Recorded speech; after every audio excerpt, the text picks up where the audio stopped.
මේ සාරවත් මහ පොළොවේ වැඩෙන ලක්ෂ සංඛ්‍යාත ස්වභාවික ශාකයන්ගෙන් ඖෂධයක් ලෙස නොගෙන ඉවත දැමිය හැකි ශාකයක් නොමැති තරම්. වෙළඳපොලේ කොපමණ කෘත්‍රිම රූපලාවන්‍ය නිෂ්පාදන වර්ග තිබුණත් ඒවා ක්ෂණික ප්‍රතිඵල දිගුකාලීන රෝගාබාධවලට මුල බව දැන් හඳුනාගෙන තිබෙනවා.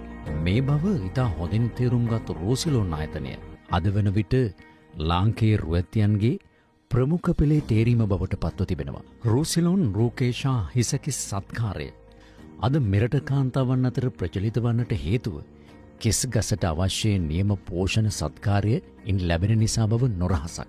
ලොව ප්‍රථම වතාවට රෝසිලෝන් ආයතනය දැන් වෙනිවැල් බීමට පහසු කැප්සූලයක් ඉතා ප්‍රමිතගතම නිපදවා ඔබ අතර පත් කරනවා. දියවැඩියාව හා සීනි පාලනයට දිවවසුවක්සේ සැලකෙන තෙබුශාක පත්‍රවලින් නිපදවන ඖෂධයද වෙනිවැල් කැප්සූලිය තරම්ම විශ්මයජනකයි.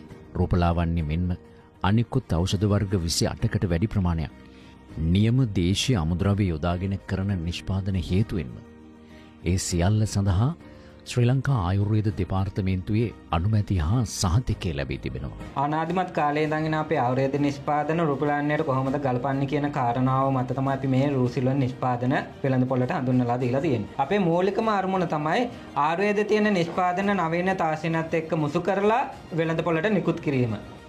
නව පර්යේෂණ සිදු කරමින් පාරිභෝගික විශ්වාසය ආරක්ෂා කරමින් හොඳම හා ගුණාත්මක දේ ශ්‍රී ලාංකේය ජනතාව අතර පත් කරන්නට නිරන්තර උත්සාහයක යෙදෙන රෝසිලෝන් ආයතනයේ ප්‍රධාන අරමුණ නිරෝගිමත් ජාතියක් හා රුවින් අගතැන්පත් සුන්දර රෝසපුවකින් හෙබි සොඳුරු කාන්තා පරපුරක් මෙරට දැකීමයි.